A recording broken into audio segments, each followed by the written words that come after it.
Yo, what's good? What's happening, Rush Nation? It's episode 71 of 5 Yard College, and my boy is back.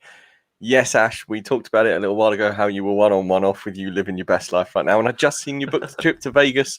So I'm hoping that you managed to actually come back from that one. Welcome back, my man. How you doing?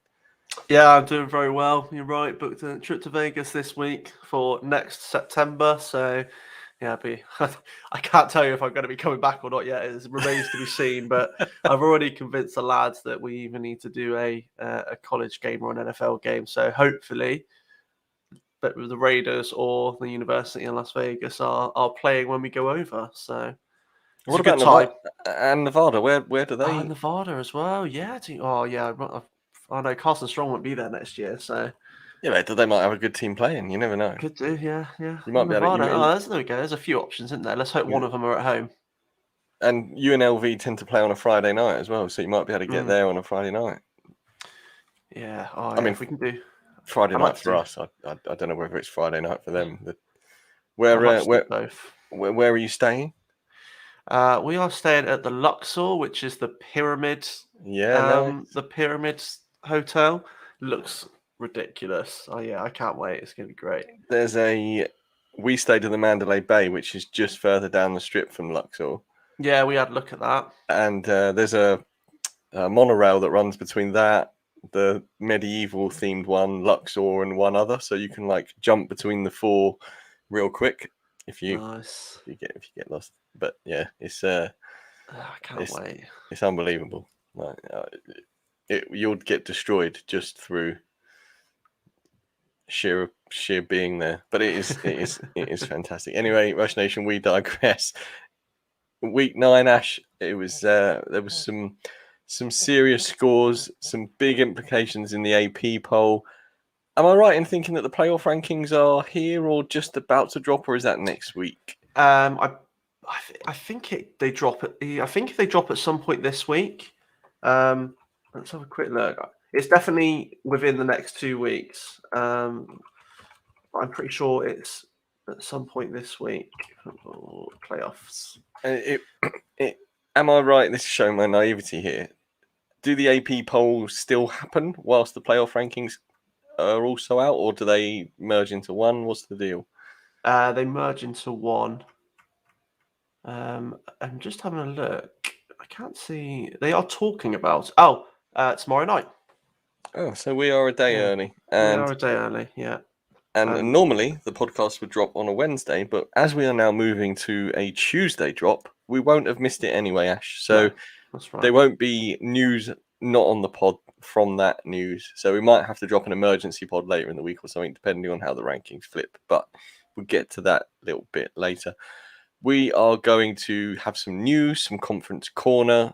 There's no injury corner this week. I'm not sure whether that's because Ash left it out or because there just wasn't anything relevant. Got a bit of Heisman watch. Of course, we're going to talk some rankings and some results. And if we have time, Rush Nation, we will get to the 5 Yard Showdown because there's the closest game in a fantasy football matchup I have ever seen, ever. And I am in a stupid amount of leagues and have been for the last 5 years. So for me to say that, it must be close. Hold on to your hats, because if you do get to know that score, it is frighteningly close. Ash, let's start with some news. I saw this earlier on today. I didn't know if you'd put it in the doc, but you have TCU and head coach Gary Patterson have mutually agreed to part ways. The board had originally wanted Patterson to continue to the end of the year before transitioning to a new head coach in 2022, but Patterson believed it was best for him to move on immediately. He had been in charge of TCU since 2000 and held a 181-79 record, but the team had struggled this year with a 3-5 overall record and a 1-4 in conference play in the Big 12. I can understand Gary Patterson wanting to leave straight away rather than see out his tenureship if things aren't going as smoothly as perhaps they'd have wanted. Do you think he's done the right thing in leaving now, or do you think he should have seen out his tenureship? It's difficult. I think he believes that him leaving now is in the best interest of the program and the players. But I kind of see where the program was coming for, that they wanted it to remain him until the end of the year and then he moved on, because you've then still got that sense of they have still time to look for the right coach. Patterson is still there in charge, and people aren't going to be learning the new playbook of whoever comes in, and it just makes that transition from the off season into the preseason that little bit easier. Whereas now, I think they've got an interim head coach who's probably going to have it to the end of the year, Right. but now you've just sort of almost got that like in between that little bit of mess. So I do see why TCU wanted him to stick around, but at the same time, if you know you're leaving and it's not been the best of years to date, I also understand why Patterson will want to decide this is it. I'm going now. Yeah, I completely agree. I think maybe the result against SMU a few weeks ago, I don't know when this news was broke. Has it been out for a while that he'll be leaving at the end of the season? Was it, or is it broke and then he's gone because he didn't want to stay? Yeah, it's broke, and then it's because he didn't want to stay. It was sort of all done in one. It wasn't that he had said he was going to leave. They had said he was going to leave at the end of the year, and then he's changed his mind. It seems as though it's been done in a one. They've gone, will you stay to the end of the year, but we're going to leave. Yeah. We're going to let you leave at the end of the year. And he's just gone, no, I'm gonna go now and leave it at that.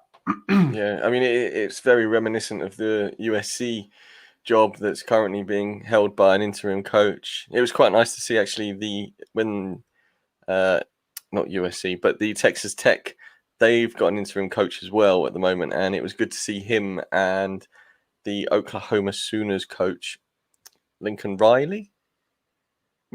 Yeah, they were teammates when coaching way back in the day, so it was good to see they having a bit of a joke and stuff on the sideline, because sometimes coaches can be a little bit, I don't know, a bit cold towards each other, especially in college, because it's not as if the NFL where there's only 32 coaches. There's so many college coaches and history runs deep and stuff like that. So I wonder if it's going to be a similar thing to the USC, where the guy will come in and just see out the rest of the season until the new playbook can be installed in the off season, and perhaps Gary Patterson's playbook is still used regardless of whether he's there or not.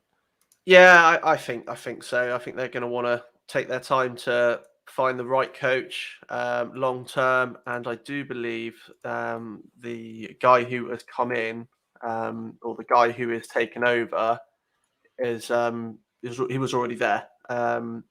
Jerry Kill. So he was the assistant to the head coach. So it's not like it's a brand new person. He's essentially going to be carrying on what Patterson was doing this year. So I won't see any drastic changes on the playbook side of things. I can't imagine anyway. Yeah, talking of USC, and probably their only bright spark of the season has been Drake London, but unfortunately he is out for the season after it was confirmed he fractured his ankle in the victory over Arizona this Saturday. With London being draft eligible in 2022, we may have seen the last of him in a USC jersey. Now, this is horrendous news for one of the star receivers of this year in college football, Ash, considering what he's having to play with at USC right now. But not only that, it's terrible news for him in the showdown, as he is my wide receiver one. So as much as I feel bad for USC, they're not doing anything right now, whereas I'm surging in the showdown. And Drake London missing, obviously. Drake London missing for himself and his draft stock and stuff is terrible news. It is terrible news for his draft stock, but on the plus side is what he's done to date this year has been great for him. I think he's third in the receiving rankings in the nation, and he was one of up until this point. I think he was one of the favourites for the wide receiver awards. The Fred's Biletnikoff. There we go. Okay. I think he was the favourite for it up until this point. So, and he's like I say, he's had a great year. I think he's had 100+ yard games in 6 of the 7 games he's been involved with, despite USC having not the best year. So it's a massive blow for him personally, but I think he's probably done enough to be one of the top wide receivers in this 2022 class now, but subject to how he recovers from this injury. Fortunately, I mean, it's still a fractured ankle, but fortunately it's a fractured ankle. The rehabilitation, depending on how bad the fracture is, and if he's had surgery or if it is the case of just obviously cast and then rehabbing it, depending on how bad that injury is, we should hopefully see him back in the off season for his preparation for the NFL draft. But nonetheless, it's a blow for him personally, and it's a massive blow for USC because he is their top weapon at the moment, or was the top weapon. he has been the only bright spark in that team and has been single-handedly keeping them in some games and had a massive game against Arizona. So, yeah, that's a shame. Ash, we've talked about Utah recently and how they've had some sad situations, and they've confirmed that they are going to retire the number 22 jersey in honor of Aaron Lowe and Ty Jordan. They have also created scholarships in the two players' names, and they debuted a tribute video against Arizona State on October the 16th, and the video will be played at every home game. So Utah are signifying here just how important those two guys were to the program and how their memory shall be held going forward.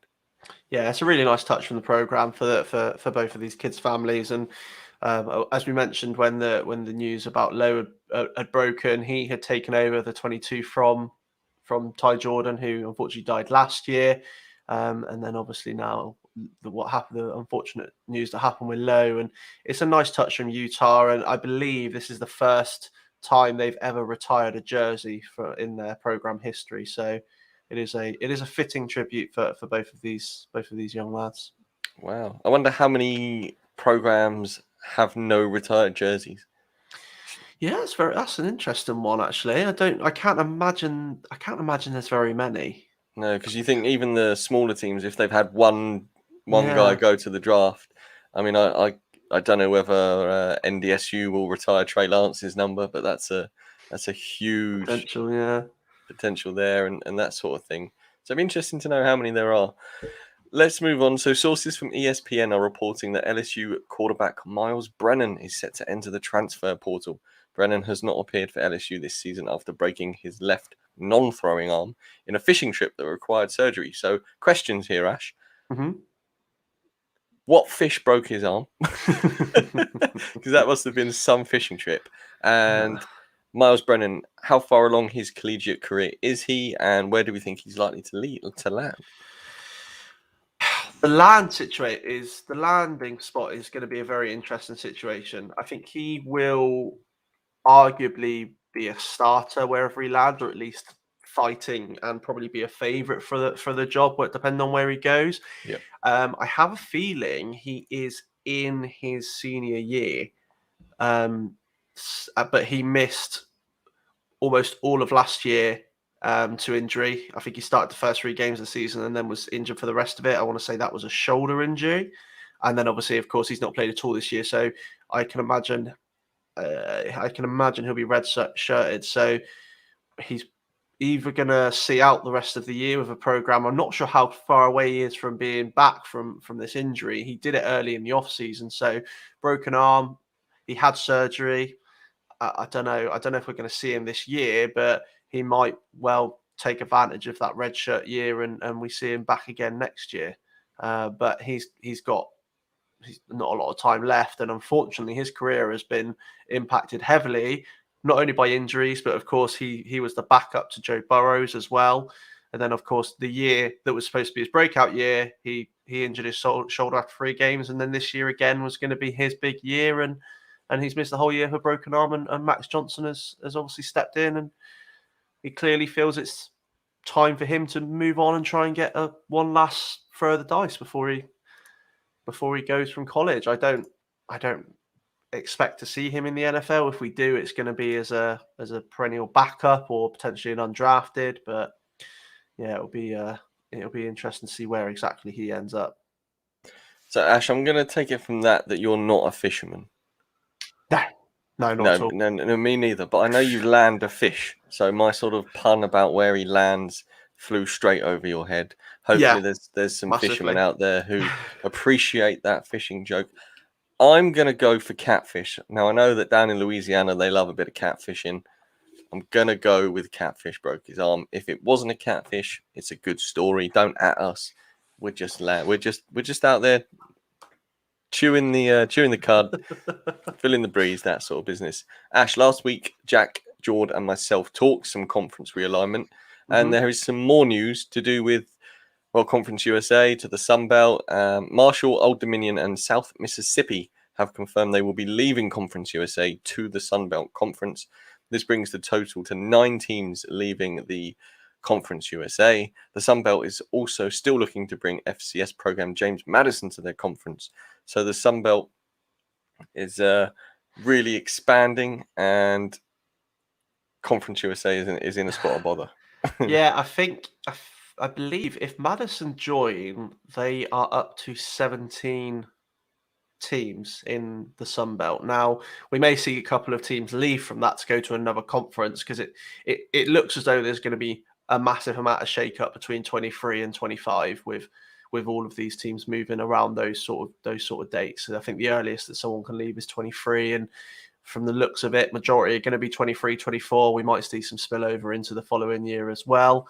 But yeah, I think it leaves Sunbelt with 17 programs at this if they get James Madison, and I think it leaves Conference USA with 5 that have not said they're going anywhere. They've got 5 committed programs currently on the book, so they're going to be having to do some major recruitment of programs in the next few weeks. Yeah, I mean, it's not all bad news for Conference USA. As you mentioned, they need to do some recruiting, with Liberty, New Mexico State, and UConn all being reported to be going through negotiations to join Conference USA. There's a couple of names to start the list already. Yeah, exactly. There's a few teams there, and unsurprising. I mean, UConn have we spoke about them earlier in the year quite a lot, just because of how dreadful they've been this year. Obviously, of course, Liberty have got Malik Willis. He's not going to be there next year, but they're a good program, and New Mexico State as well. It's going to be numbers for them, and I think that's the main concern for Conference USA at the minute. So if they can get those guys in, it's a start to the replacements. I think you're probably going to be wanting at least 1 or 2 more to get it to like a 10 conference, a 10-team conference. Yeah, I mean, UConn are pretty much a basketball school, right? Yeah, well, that's it. I think so. Liberty and New Mexico State are going to come over in all forms to the Conference USA, so all sports, whereas UConn are going to remain in the Big East for their basketball program, I believe. It's a football-only transfer if it goes ahead. Gotcha. And then finally, the MAC, which is the Mid-American Conference, are also looking to expand their conference, with Middle Tennessee and Western Kentucky being touted as possible new additions. Yeah, I think the MAC have dropped off somewhat this year, barring a couple of teams. Last year, I think they were one of the big group of 5 conferences with some of the teams they had within the conference, and they seem to have taken a slight backward step with it, whereas the Sun Belt and the Mountain West and sort of took a step forward. So I think they're looking to bring in some more teams. Western Kentucky have had some good results this year as well, so I think that could be a big pickup if they manage to bring them in. But again, like I say, it's a massive shake-up across the board at the moment, in particular now in the group of 5. And then, of course, we've already mentioned multiple times about the SEC and Texas and Oklahoma and the Big 12. So it's going to be a very interesting few years from 2023, just to see how big this shake-up is going to be. And we've not seen one of these for, I think it was 2013, 2014 was the last big shake-up, which was TCU and the like moving to Big 12. And yeah, this is probably going to be one of the biggest conference shake-ups we've seen in quite some time. Yeah, it's as we mentioned, well, Jack mentioned last week, it's all to do with chasing the money. So yeah, massively. It's going to be interesting to see where the pennies fall on all of these conferences going forward. Right, Ash, let's talk some Heisman watch. Bryce Young is still the 6-4 favourite. Mm-hmm. CJ Stroud is now second at 10-3. Kenneth Walker, after his absolute monster performance against Michigan, is 11-2, and Matt Corral is 11-2, which surprises me. Is there anybody else you've left off this Heisman list that you think's in with contention? And of these 4, perhaps if they're your favourites, who do you think's going to bring it home? Yeah, there's probably a couple more names worth mentioning. Kenny Pickett, the quarterback from Pitt. He didn't have sure. No, I mean, he's up there when it comes to the odds. He's still there or thereabouts. Caleb Williams is still being spoken about. We're getting sort of a bit further afoot now. I think these 4 are the main 4. You've got Sam Hartman as well from Wake Forest, who has been in conversation. I think he's a real outside shot, but realistically, barring some miracle now, we're probably looking at one of these 4 players. As you say, Kenneth Walker this week has done himself a massive fate. Like he's done his stock a world of good. He's had an unbelievable year already, and obviously he just added to that this weekend. I think he's up to 14 touchdowns now, 14, 15 touchdowns, over 1,000 yards. I think comfortably over 1,000 yards already. He's crazy. Yeah, he's looking incredible, and I think if any non-quarterback can win it this year, like we had with Devontae Smith last year as a wide receiver, it's going to be Kenneth Walker. Me personally, I think Stroud unfortunately didn't do himself any favors this week. He didn't have the best of games. The Ohio State offense as a whole didn't have the best of games. They relied on the defense somewhat against Penn State to get the win. But I think if he can have some big games, he's got Purdue and I can't remember who else they've got, but we finished with Michigan and Michigan State. And we mentioned it a few weeks ago when we spoke about the Heisman, and you were quite confident that if he has some big numbers in these final few run-ins, it could well be his to lose. Matt Corral didn't have a great week against Auburn. So, I mean, he's not done himself any favors. I think realistically, Bryce Young's the strong favorite for a reason. I wouldn't be surprised to see him win it but from a personal point of view, I would like CJ Stroud to win it. But realistically, I think any four of these guys could still arguably win the Heisman at this present moment in time. I think these next few weeks and potentially the playoffs as well, for 3 out of these 4 guys, their teams could be in the playoffs. I would say probably maybe 2 of them will be in the playoffs, but Michigan State and Ohio State still have a shot of getting in there, and obviously Alabama are in there at the moment. So, I mean, yeah, it's an interesting one, and it's almost if not more exciting as it was last year. And I think and there isn't a clear winner, much like there wasn't up until a point last year either. Yeah, Kenneth Walker was sliding away from the top list before this weekend, and then he just went off for I think 4 touchdowns and a stupid amount of yards, and that's, like you say, propelled him right back up there. But I think of this list, he needs to continue to absolutely ball out, as to not fall away in relevance, because then he's not a quarterback. Bryce Young, regardless of whether he has a good game, the same as CJ Stroud, if they don't have good games, then you still see them. They're still relevant because they're part of the game. Whereas if Kenneth Walker disappears for a game because they go away from him if they're down or something like that, then he could, even if he has an okay game, he could fade away because of not being relevant. Whereas the quarterbacks are always there. They're always on the screen. They're always visible.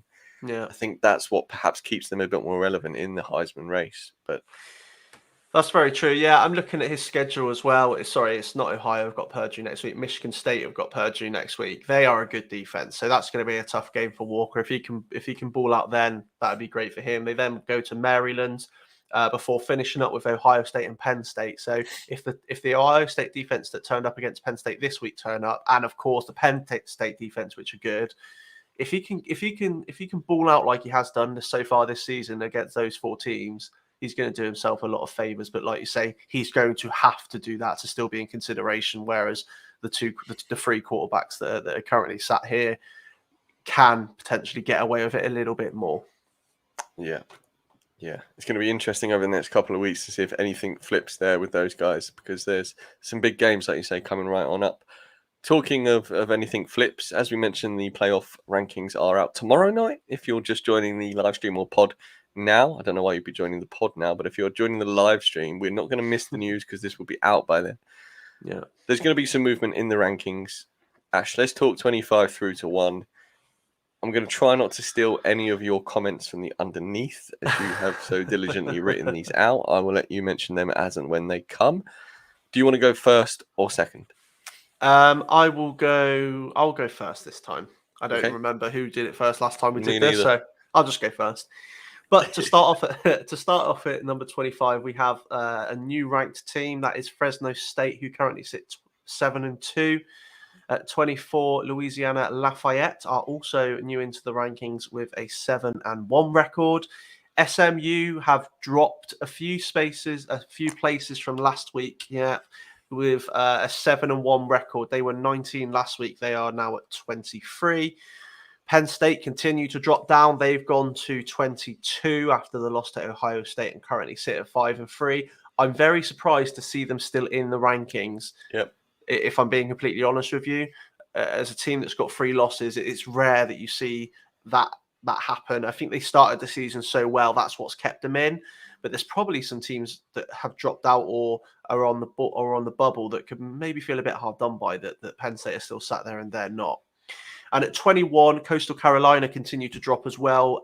They've gone back up from their drop last week. They're at 21 with a 7-1 record. They were at 24 last week. So they bounced back a little bit, but of course they were 16 a couple of weeks ago before that loss to App State, but they've rebounded slightly.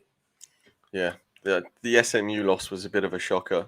We didn't expect them to lose that one. We thought they'd go undefeated until the Cincy matchup, and that obviously hasn't happened. So Tanner Mordecai still balled out though, and it wasn't all bad news for SMU on that one. And then I think the other thing I was going to touch on those 5 was the Penn State. I just don't see how a 3-loss team can be in the top 25 now, regardless of the start of their season. I just think there must be teams behind them that are right there, who have a better record, that perhaps deserve a top 25 place. Yeah, I'm just trying to have a quick look now of who are just missing out that you could potentially say should now be above. Well, you could probably argue all of those teams below Penn State should be above them to start with. Absolutely. You've then got Pitt, who have dropped out this week completely, but because of the loss they took. But you could argue that they should probably still be above them. NC State, I think that's Wisconsin as well, maybe. But then we're getting again then to those teams: App State, Nevada. Those sort of teams could probably feel a little bit hard done by. But we're then all getting to teams that have got 2 and 3 losses. So on one side, yes, maybe. Yes, they've got 3 losses, but the way they started the year and some of the victories that they did get, maybe that it's justified that they're still there. But I find it interesting that the fact that they're still there and the fact that they're not 25th if they're still there with that sort of record. Yeah. Right. Starting at 20 for me, Houston are at 7-1. They weren't in the top 25, but have vaulted up to 20 after their win at the weekend. 19 is Iowa. They're 6-2. Kentucky again 6-2. They have dropped 6 spaces. Iowa also dropped from 9 to 19, so that's a big drop for Iowa there. Kentucky dropped from 12 to 18. BYU have risen up the rankings from being 25th last week after their convincing win at the weekend. They're up to 17, and UTSA 8-0 are up to 16 from 23, and deservedly so, because 8-0 is a significant record. Yeah, definitely. They're one of those teams that obviously don't get a lot of love because of the conference they play in, because of the teams that they come up against. But you don't go 8-0 in a season without having something about you. So I think that rise is justified in my opinion. And I can't really argue with any of these. I think Iowa, the drop is expected. They've had a couple of poor weeks now, so it shouldn't be surprised to see them drop to where they were. And yeah, like you say, BYU bouncing back at after last week and getting that result this week, and rightly so, going back up to 17. So no real surprises in this section. It's nice to see. It's nice to see Houston are now ranked. So this is the first time they've been ranked since 2018. And they also become the 45th different team to appear in the top 25 this season.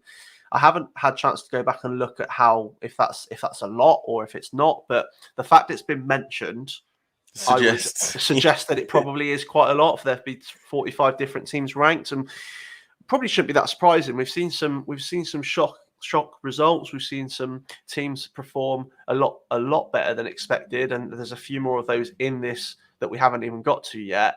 So yeah, maybe shouldn't be that surprising to see that is the number already, 45. But yeah, it's a hell of a lot, regardless. Yeah, I was going to ask you if you knew what the record is for seasons in the top 25 since the poll started, but obviously you don't. I think 45, if you think of a general season, how it doesn't really change in the top 10, really, then 45 seems like a huge number. You think of the change we've seen in just the top 10, let alone the top 25. This season has been mental, and I think whilst I would suggest that 45 isn't the most ever, but it feels like it's up there as one of the most. I would be surprised if it's not. I was having a quick look there now, but I can't. It's nothing's jumping off at the page. It's just coming up our individual programs. So well, we'll do some digging. For Rush Nation, digging, yeah. if you know the answer to that, jump into the comments right now, or if you were listening to the podcast tomorrow, then at us at 5 Yard College, let us know.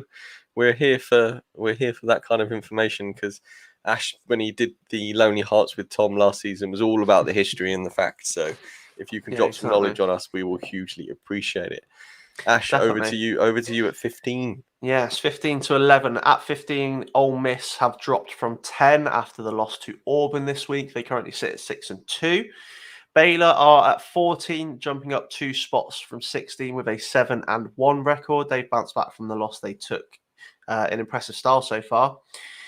Texas A&M move up 1 to number 13 with a 6-2 record, and that victory for Auburn over Ole Miss see them jump back from 18 into 12. And rounding out the just outside the top 10 is Oklahoma State, who jumped up from 15 with a 7-1 record.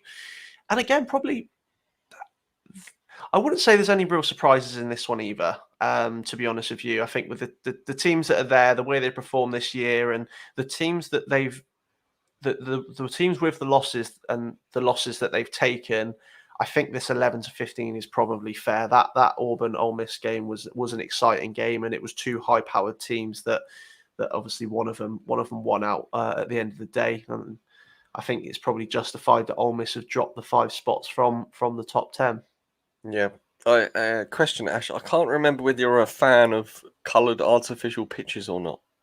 Oh yeah, I love them. Tom is the one who hates them. Right. Okay, Tom, You're going to have to ignore this next passage, because we're going to talk about Baylor's field. I didn't realise that the Baylor field is green, so it's not outlandish, but it's striped in bright and dark green every 10 yards.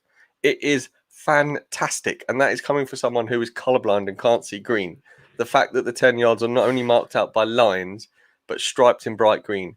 And with the sun beating down on that pitch, it looked magnificent. I am here for the Baylor pitch. Absolutely loved it. I caught some of that game against Texas. Baylor absolutely dominated the Longhorns. And Texas have now been outscored in the second half, something stupid like 70-odd to 20. Texas are capitulating in the second half, and I'm quite a fan of it, if I'm honest, because it's making for good football games late on. Yeah, I think there's been a few people that have been coming out about Sarkisian this week after that loss in particular, because he basically broke a number of records that you probably wouldn't want to break. I think it's I think they were comparing him to Tom Harmon, and there was something like Sarkisian's already given up more points in a single, like a point, like 13-point deficit. He's already given up the most in a single game, and yeah, there was quite a few stats that were being thrown about Sarkisian and his start to his tenure at Texas that people have been quick to jump on. So yeah, I mean the Baylor played well. They looked really good. Yeah, they did. Yeah, they had a great game, to be fair. It was a deserved win if you go back and watch it. At 10, we've got 8-0 Wake Forest. They're up 3 spots from 13. Yeah. I mean, it's fantastic for Wake to be in the top 10, Ash. I'll let you get to that in a minute. But for me, Michigan have lost. Wake Forest haven't, regardless of schedule. Like, this is where it starts to get sticky for me. Michigan, they are at 9, dropped 3 spaces from 6. Then you've got Notre Dame, who are up from 11 to 8. Oregon stay at 7. And the Buckeyes drop 1 to 6, even though they got the win because the Michigan State Spartans beat Michigan. They're 8-0 and they've risen up to 5. Ash, that's your first one for you for free there. Of that lot, Does anything sit uncomfortably for you, or do you think it's well positioned right now?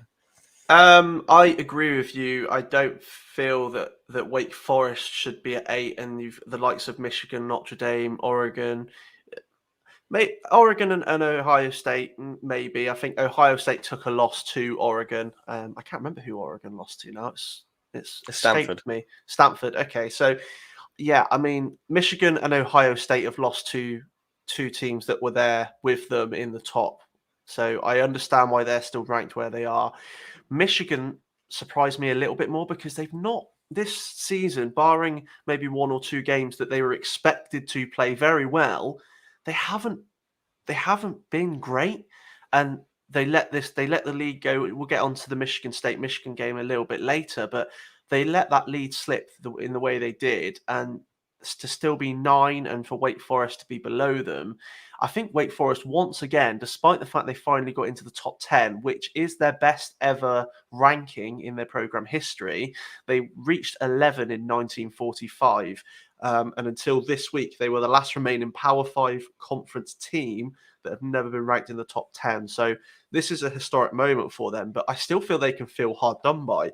I would argue that at the very minimum, they should be 8 above Michigan and Notre Dame. And then you could probably have the argument about Oregon and maybe Ohio State as well. I think Ohio State have really picked up since that Oregon game, and they've looked a lot better.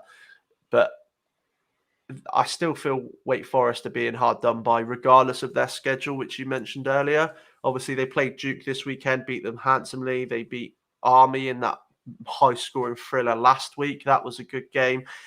They haven't played those teams. They haven't played one of those big teams once yet. And then we've mentioned it multiple times. These 4 games are the big games for them now.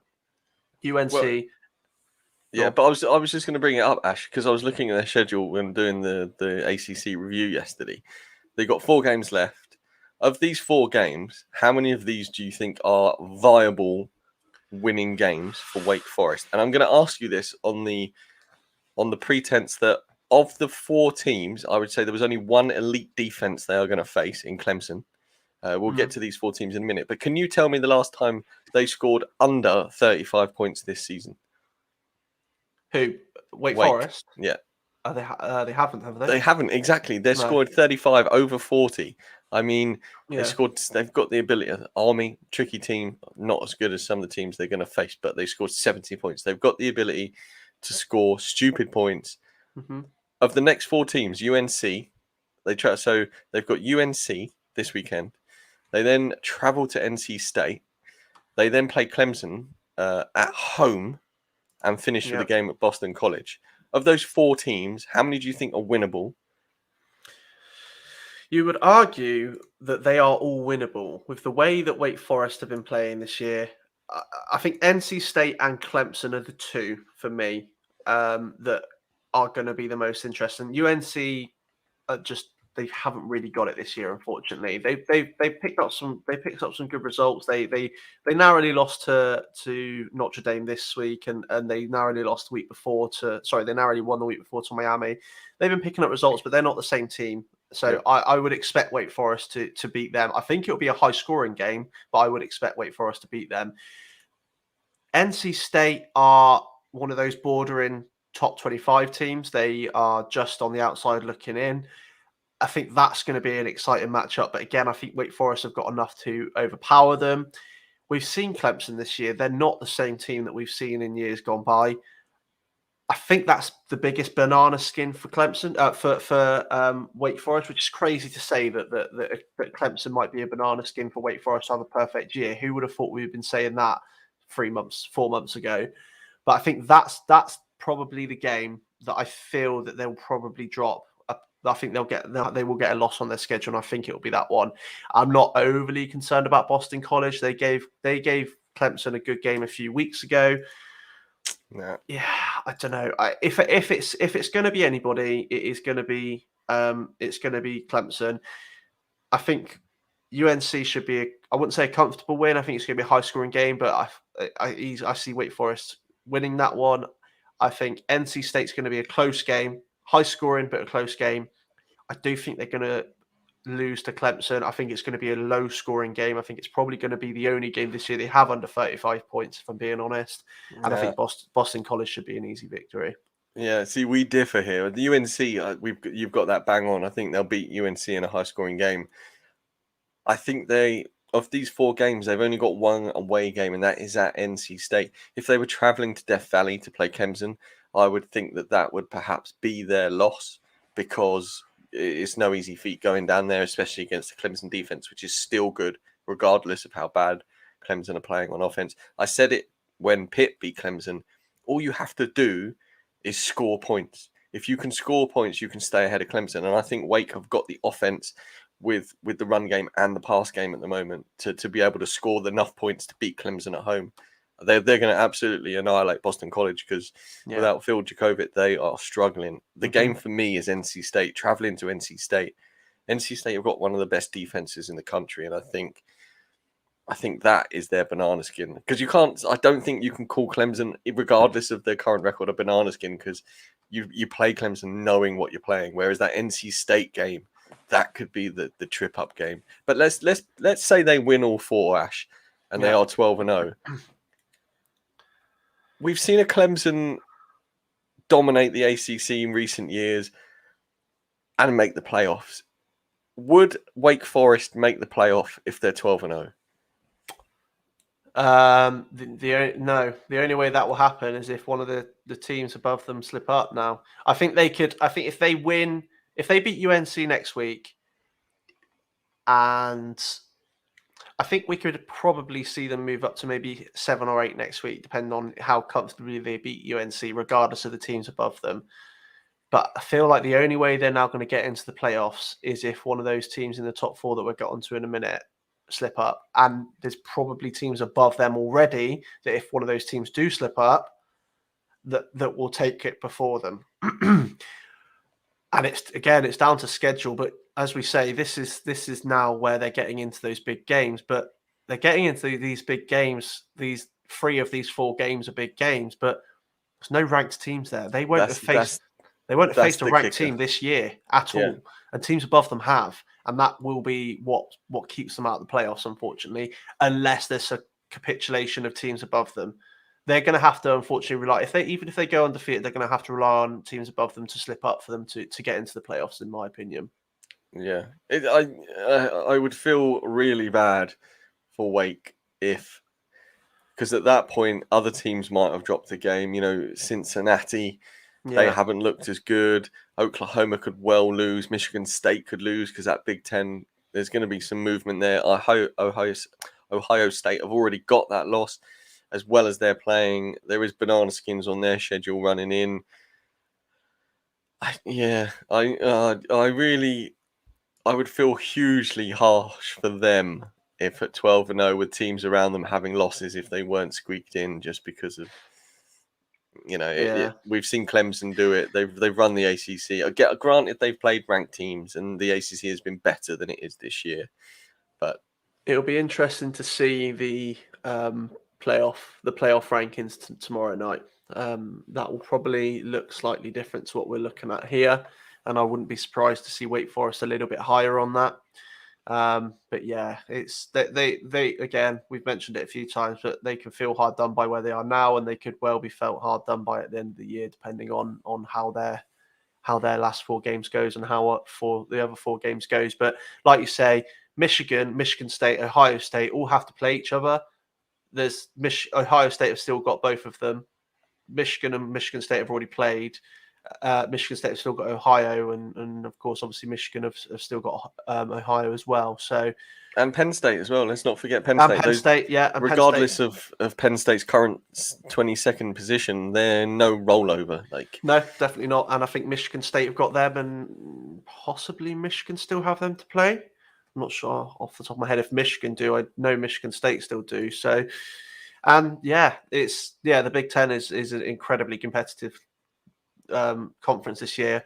Ohio still got Purdue to play as well, who have had a great year up until this point and were ranked a couple of weeks ago. So, we could quite easily see Wake Forest move up to maybe even number 5, depending on other fixtures around them in the next few weeks. Absolutely.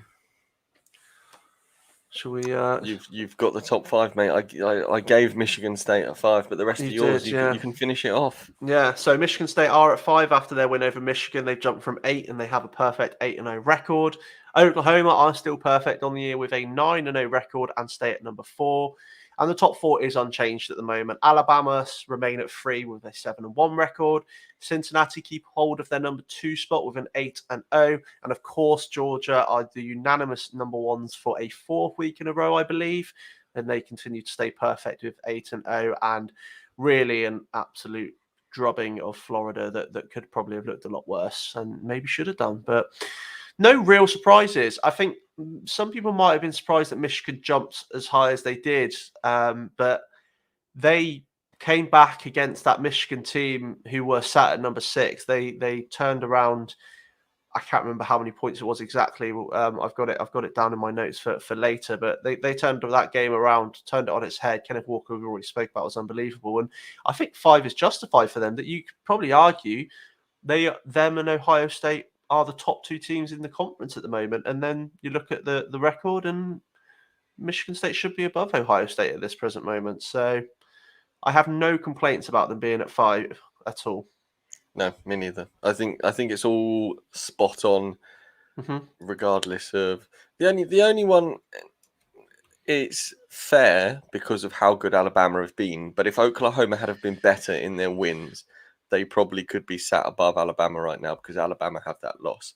Yeah, but I think with Oklahoma's wins, they have not won convincingly. Yeah, and Alabama have been good apart from that last minute field goal. I think Oklahoma could probably be sat second if they were more convincing in their wins. But As you say, they haven't been.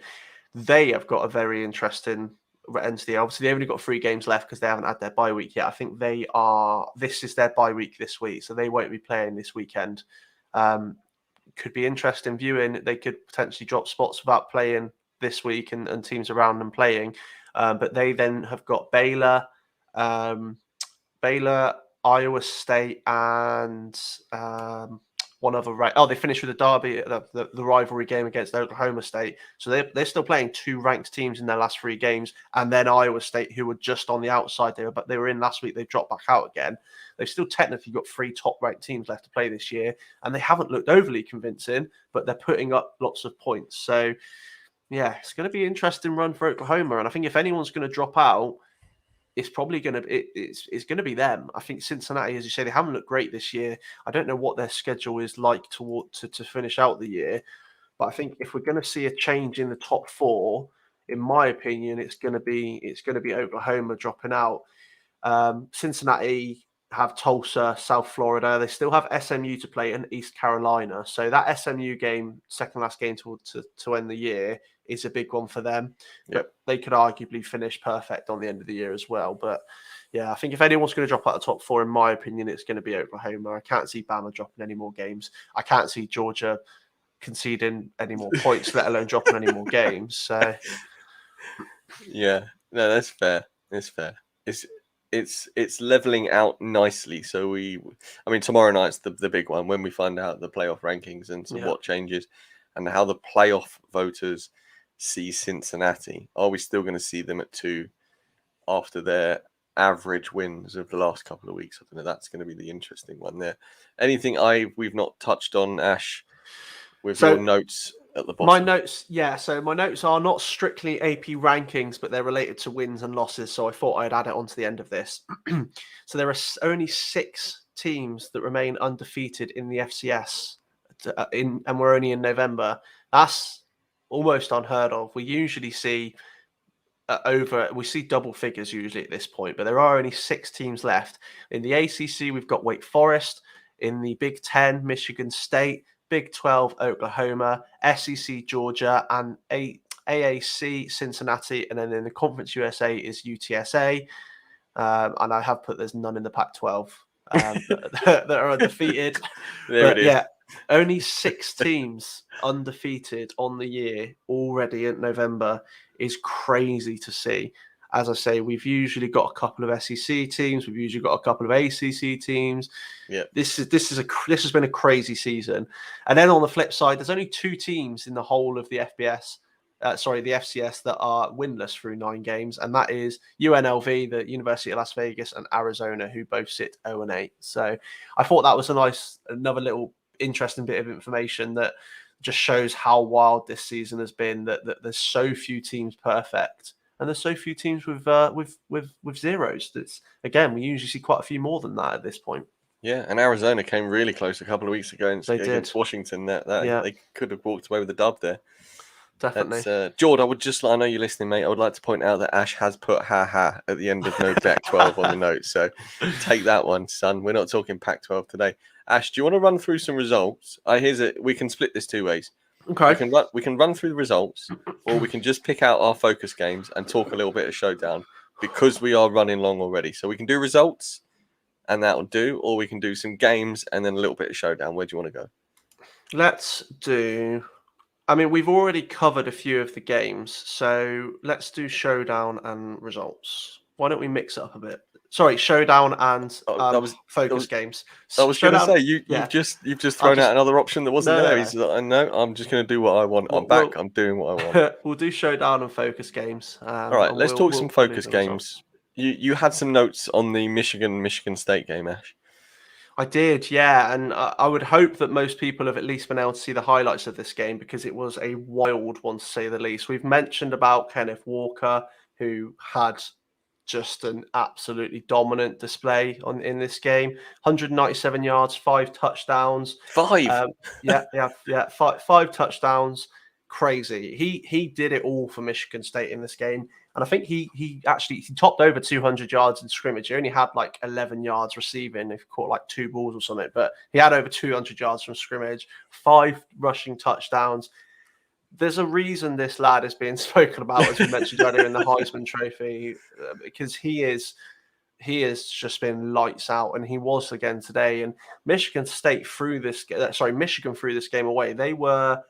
I think they were 13 points up at one point into the second quarter. And then from there, Michigan State took over, and then it looked as though Michigan were going to be able to hold out. And then in the final quarter, Michigan State just pulled away, and it all came down to that fourth quarter. Michigan State put up 14 points. Michigan actually forced a fumble.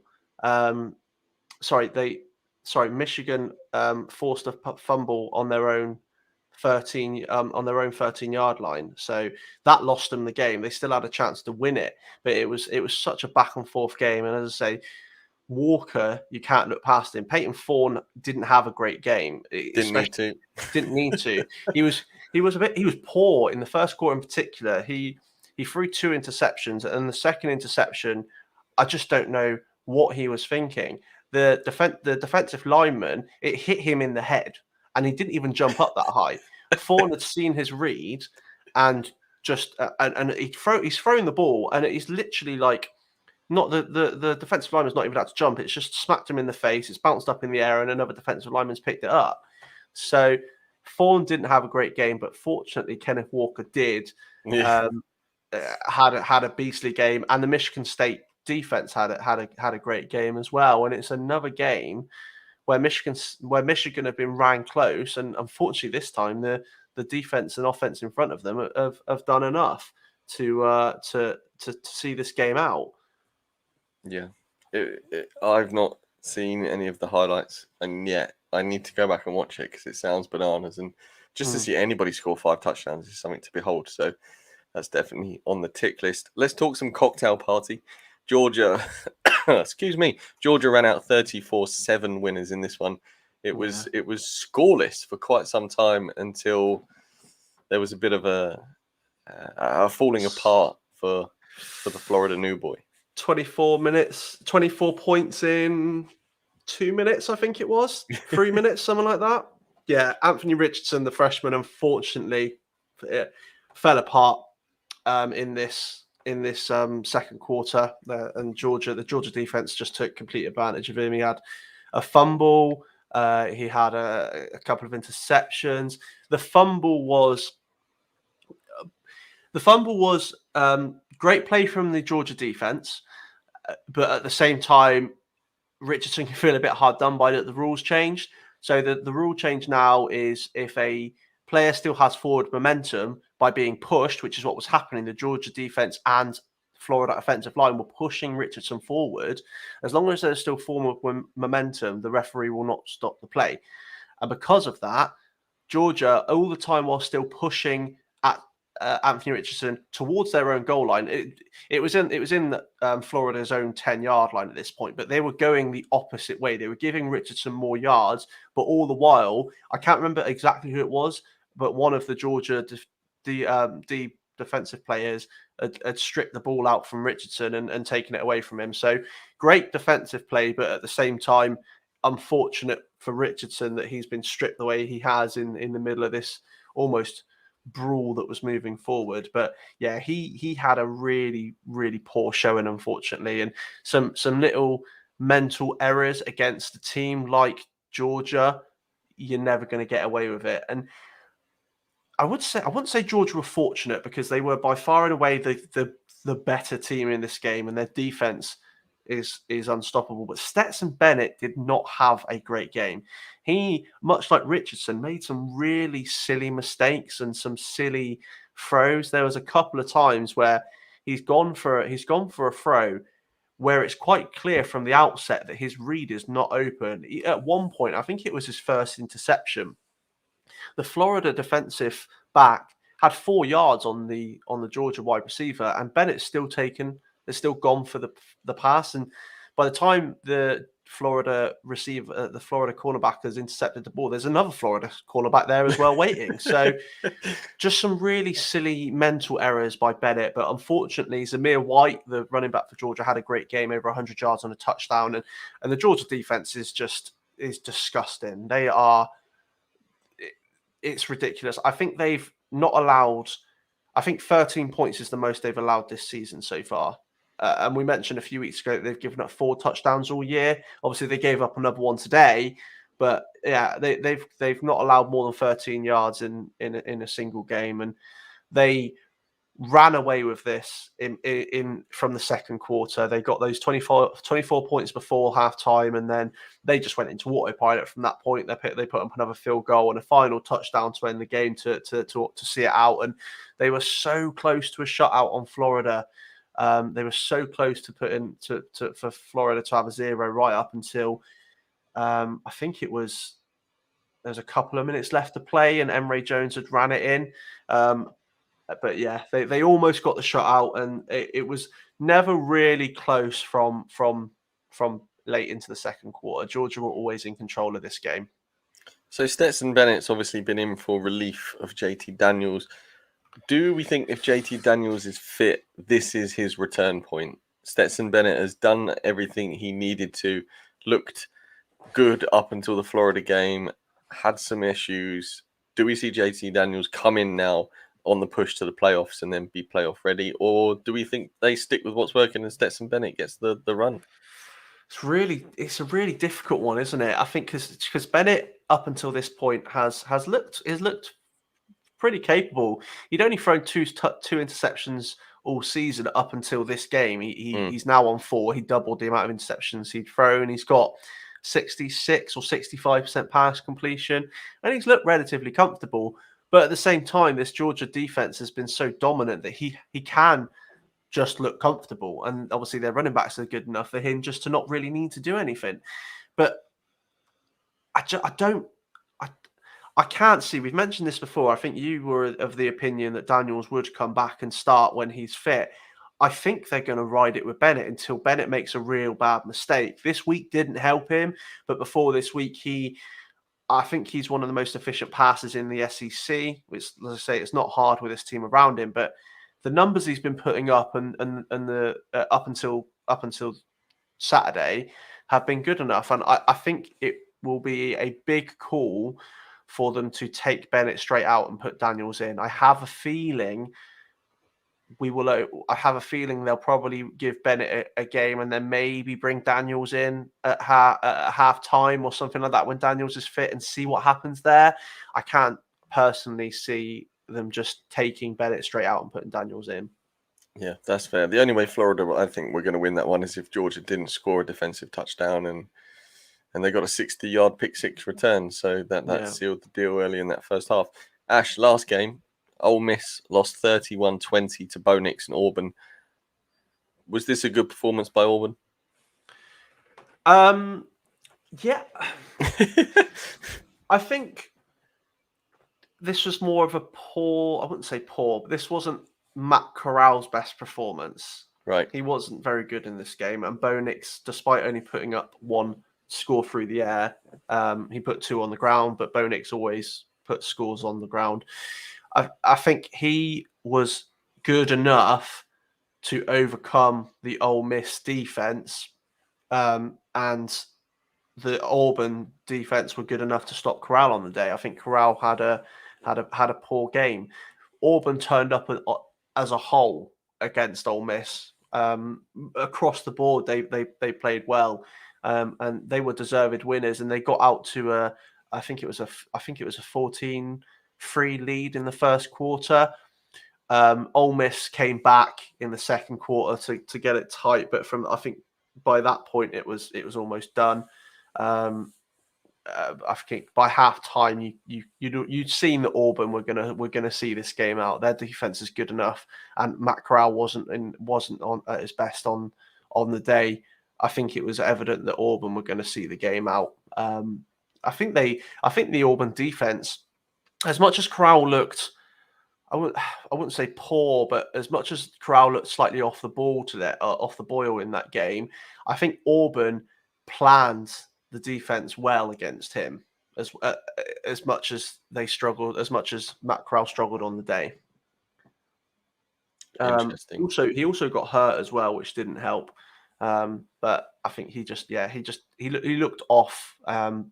He looked off from the start, didn't do his Heisman odds any favors, unfortunately. No, absolutely not. Right, Ash, it's got to that time. I can't wait to talk showdown. As always, you are in control of this. I don't have it in front of me. Let's talk some showdown. Yeah. And we had a win between. Well, you played Jack in the showdown. Yeah. Jack is currently leading. Late Saturday night, early Sunday morning, the score was exactly even. Yeah. Exactly even. And then I presume some sort of stat correction happened and Jack gained an extra yard. He gained an extra somewhere, yeah, because, like you say, it was 137.7 tied on Saturday night. And then all of a sudden, Jack is at 137.8 and he's got the win. It's crazy. I think you said earlier, it's the closest result you've ever seen. 0.1 of a point. 0.1 of a point has decided this game, and I think somebody's been given a yard somewhere. Somebody's been given an extra yard. Yeah, they must have done. There must have been a stat correction last minute after the game had finished, and unfortunately that was the decider. And it's a shame that CJ Stroud didn't have his best game against Penn State, because if he was on form like he has been all year, I would have comfortably won this game. But he only put up 20 points, so it made it a lot more interesting. And then, both teams. I mean, we didn't have the best weeks overall, to be honest with you. Only one player on each side had over 25 points. For me, that was Jake Bentley, my South Alabama quarterback, and for Jack, it was Dylan McDuffie, the running back from Buffalo. Yeah, not the best result all round, and unfortunately, 0.1 would have given him his second loss, and it would have kept me positive. But I've now fallen to 4-5, and Jack is still sat at the top at 8-1. So yeah, it was a real kicker to lose it like that. But at the same time, that's why we love fantasy football, isn't it? Absolutely. Jack has been the recipient and the defeated of some very close games the last couple of weeks. So I think the Jordan one, his only loss on the year, was relatively close as well, wasn't it? A few weeks ago. Yeah, it was. So I know he battered Jordan. Who has he lost to then? I'm just having a quick look. Lost? I don't know. I can't tell off the top of my head. He lost by 1.7 points last week to Rich. That's So it. yes, you're right. The last 2 weeks he has won by a close margin and he's lost by a close margin. I think a few other results probably to mention. George remains hot on the heels of Jack at 7-2. He beat out Adam 138 to 134. So another close game. That's ridiculous, George. You're Yeah, getting away with murder there, mate. he is. He really is, and he's Travis Dye, the Oregon running back, has saved him this week, and Juice Vaughn. What also saved him, I've just noticed, is the fact that Adam didn't play a tight end, and he's lost by 4. He didn't have a tight end to play, but also didn't pick one up. So that might have been the decider if he'd have had a tight end playing. You absolutely spanked Murph. Yep, over a barrel. Thanks very much. I think next year, before we talk about mine and Murph's game, I think we need to have a free agent thing on a Saturday morning, because when it comes to waivers, if you miss out on a waiver claim, or you don't claim a couple of players at that position with your one player, perhaps like Adam did, maybe he couldn't field a tight end because he couldn't get one after waivers failed. I don't know. There's been some chat in the group about it, so we'll set it up a little bit differently next year. I think so. Yeah, a little bit of a rejig. I mean, to be fair, I think regardless, Murph didn't play a wide receiver because I don't think he was able to. He had one on the bench, but he only put up a single point. But you had Drake London, who of course is now out for the year, but he put up 20 points. Caleb Williams put up 44 points. I think he broke a freshman record for the amount of touchdowns. Like for Oklahoma, I think he broke for a freshman, and he's equal second. Baker Mayfield has scored 7 in one game.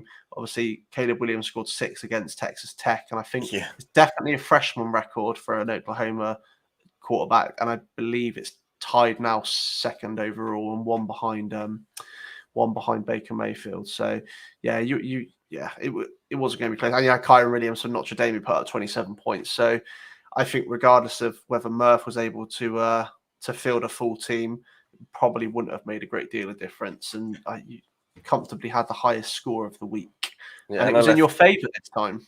Yeah, and I left Leddy Brown on the bench as well. It was a tough one to start between Leddy Brown and Hassan Haskins, who's been playing so well. I thought in that game I've got to start Haskins, and they just didn't run the ball as effectively as they have done, and Leddy Brown went off.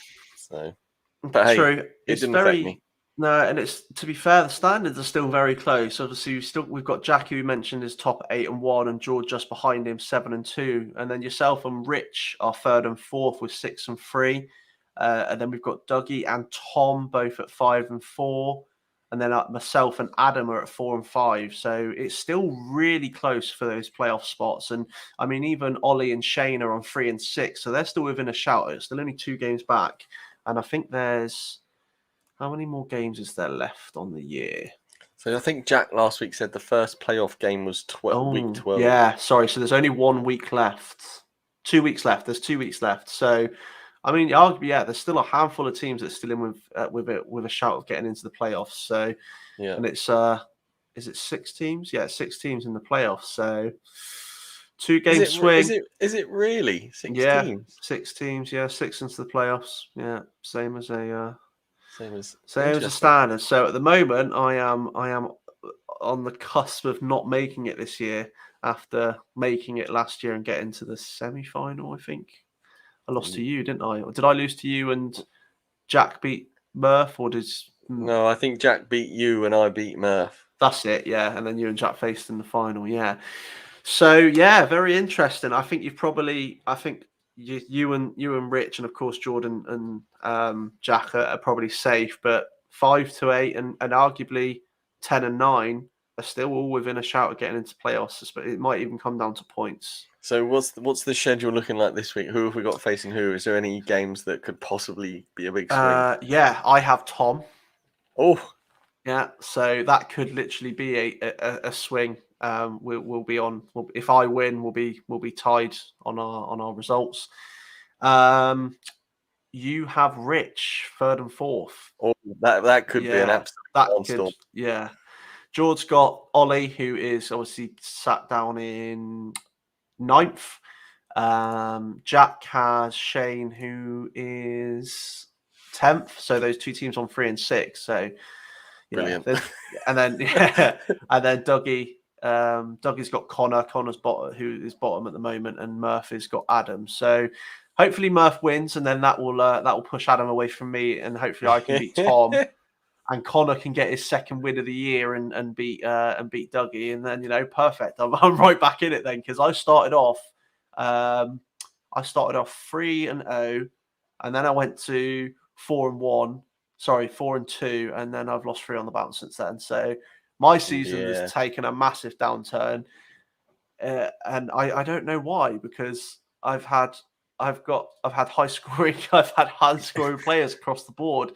Clearly, my team management has not been great in games. So, but yeah, that's the part of the joys of the fantasy game. And of course, I did lose by 0.1 point as well. So.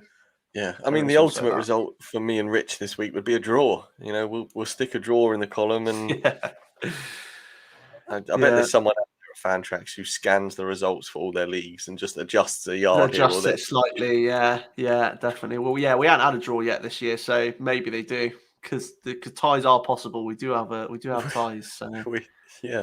It's madness, and I like college fantasy is fantastic because there is so many players to pick from. It's crazy, isn't it? Yeah. I mean, if you told me that I've got the leading rusher in the FCS at the moment in Sean Tucker, and I picked him up off the waivers for nothing. I mean, it's just it's madness. It's absolutely madness. Ash, it's been great to have you back, my friend. Are you off next week, or can we expect you 2 in a row? Yeah, I reckon it'll be 2 in a row. I'm quietly confident. Well, there you go, Rush Nation. A little present for you next week. Well, it's been great, mate. Again, had a load of fun. If the fantasy, I got it on the mind now. If the playoff rankings drop and there is some big news, obviously Ash and I have full-time jobs and we can't jump on as quick as the other pods can get those reaction pods out there. But we may well be speaking later on in the week to just have a rundown of our own personal thoughts through the rankings. Ash, I know you like a bit of stats and history. I'm going to leave you with one as we end the pod, and that is that Bowling Green coach Scott Loeffler became the first coach ever to be ejected last weekend for multiple unsportsmanlike conduct penalties in a single game. He was flagged for penalties on back-to-back drives in the third quarter win over Buffalo, and gets his name in the record books as the first coach to ever do that. I can see you feverishly Googling it right now because you don't believe me. No, Rush Nation, I just want to see it. There you go. Look it up. It's quite good. The video is fantastic. Ash, as always, this has been great. Come follow us at 5 Yard College on Twitter. Check out the website, 5yardrush.co.uk, for all the lads' stellar work on the college season so far. It's been an absolute blast. And once again, I'm going to leave you by saying is that Saturdays are for rushing too.